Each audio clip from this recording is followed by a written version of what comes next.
Thank you for the introduction. This is my disclosure, and none of us in this e-continence project has any financial interests in our products. The first author of this abstract is Tove Wadensten. She is a PhD student in the e-continence project, and Emma Nyström is the second author she just presented. Traditionally, it is recommended to do an extensive examination, including a urine analysis, before starting treatment for mixed and urgency urinary incontinence. The aims with this study was to develop and use an algorithm intended for these conditions in women and to identify those that did not have a need for examination within usual care. And another aim was to estimate the proportion of women with urgency or mixed urinary incontinence that might be suited for an e-health intervention. We developed this algorithm within a group of experienced clinicians and researchers, a urogynecologist, a urologist, a urotherapist, family doctors, and psychologists. And we used the developed algorithm in the recruitment process for a randomized controlled trial evaluating the efficacy of app treatment for mixed and urgency urinary incontinence. You can see the app here. Inclusion criteria for this study were leakage with sense of urgency, a duration of 12 months or more, and at least 2 leakages per week. And women who were interested in self-treatment with an app answered a screening questionnaire at our website, including questions related to the algorithm. And of those who entered the screening questionnaire, 765 fulfilled inclusion criteria. Examples of symptoms that then led to exclusion were, if they were excluded, they got an advice to seek the usual care. But examples of symptoms were painful urges, recurrent urinary tract infections, hematuria, current or previous cancer, difficulties in emptying the bladder, history of stroke, diabetes, or neurological disease. Of the 765 women that met inclusion criteria, 523 passed the screening questionnaire without any of the symptoms that meant exclusion. So, conclusion. The first is that it was really possible to develop a web-based algorithm based on the multi-professional consensus, although it took quite a lot of time. And the second conclusion, that 2/3 of women with long-term urgency or mixed urinary incontinence that have leakage at least twice a week might be suited for an e-health intervention. And finally, I want to stress that this algorithm was developed and intended and used for women that were recruited from the general population. And as you know, it's not as common with severe underlying disease in a population from general population like it is in a clinical setting. So further evaluation of the medical safety of this algorithm is planned. Thank you very much. Thank you very much. I had a question. If someone else is going to come up and ask, we can just use the time now. A year, seriously, for getting this group together to make this algorithm. Was it just difficulty in scheduling, or was it really this contentious? It was difficulties in scheduling, because there were from all parts of Sweden. And we had a few meetings, and then we had email contacts, and then it takes a lot of time with the technical things to develop an algorithm, and which order shall you take the questions to exclude people, and so on. So it was not very hard to cooperate. It just takes time. You have to discuss things. You have to find evidence for every symptom. And what if you had to allocate? If you had to do it again, and you had to do it in a month, what would be the process? Could you bring them all together for a day and get it knocked out in a day? Yes, of course. I mean, for the rest of us trying to do this stuff, you know. No, I think that when you discover, when you shall put the questions, you have to be very detailed, and what is the exact level where you should exclude them, and how long do they have to have their symptoms. There are lots of questions that you have to search for evidence for everything in the scientific literature, and you find very little, and then you have to discuss clinical experience and yeah. Sure, I sure hope you publish this. I think it's very helpful. Thank you. Yeah. Go ahead.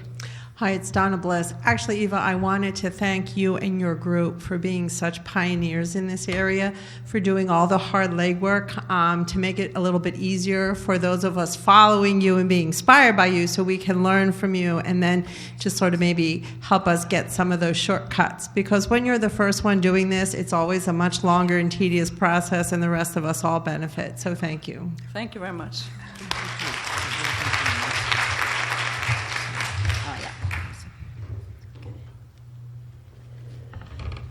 Okay, so the next abstract was withdrawn, so we're going to move on now to abstract number 28. Is this right? Correct. Right. So the impact of a pelvic floor muscle training program on the internal pudendal artery and dorsal clitoral artery blood flow in women with genitourinary symptoms of the menopause. And it's Joanie Mercer from the University of Montreal.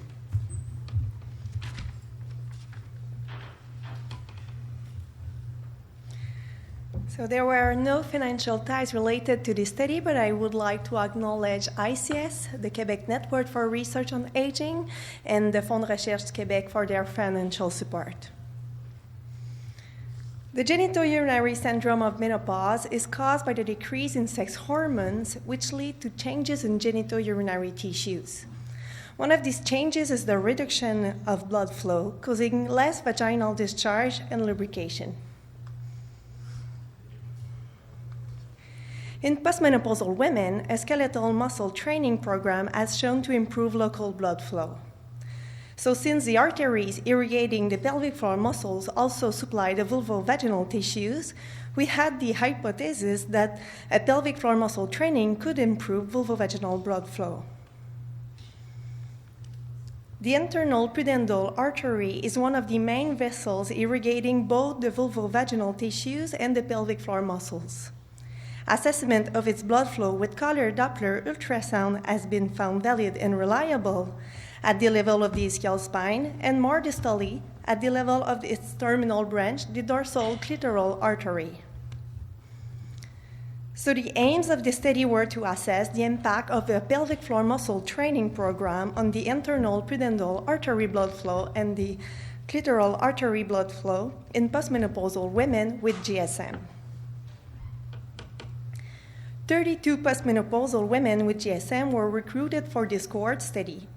Participants took part to 2 pre-intervention evaluations, a pelvic floor muscle training program, and a post-intervention evaluation.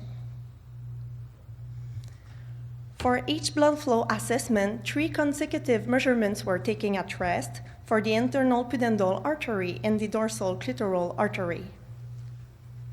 The second pre-intervention evaluation was conducted 2 weeks later the first pre-intervention evaluation to document the stability of the measurements. The 12-week pelvic floor muscle training program included a weekly 1-hour training with a physiotherapist and daily home-based pelvic floor muscle exercises. For the results, 29 women completed the study. Of them, 20 were sexually active and 12 were having treatment for GSM. In the table, you will find the parameters measured in this study, which were the peak systolic velocity, the time average maximum velocity, and the pulsatility index. There was no significant difference between pre-intervention evaluation for all parameter measurements and for both arteries, so means of the 2 pre-intervention evaluations were compared to the post-intervention evaluation. For the internal pudendal artery blood flow, the peak systolic velocity increased significantly after the pelvic floor muscle training program. There was no significant difference for the 2 other parameters. For the dorsal clitoral artery blood flow, the peak systolic velocity was also the only parameters increasing significantly after the intervention. Our research findings are original as they suggest that the pelvic floor muscle training program improves blood flow velocity in the internal pudendal artery and the dorsal clitoral artery in postmenopausal women with GSM. These encouraging results suggest that the pelvic floor muscle training program could improve vulvovaginal blood flow in this population. Further studies are needed to confirm these results in a randomized controlled trial. Thank you for your attention.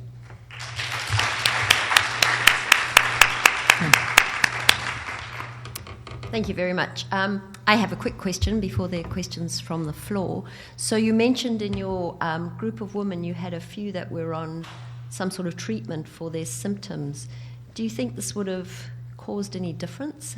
Could you tease out those Yeah, we results? had two women with systemic hormonal therapy and 8 with local hormonal therapy. But the dosage of these medication was stable since 6 months before their participation into the study and during the treatment. But still with those medication, they still had GSM symptoms and signs. This is why we included them into the study.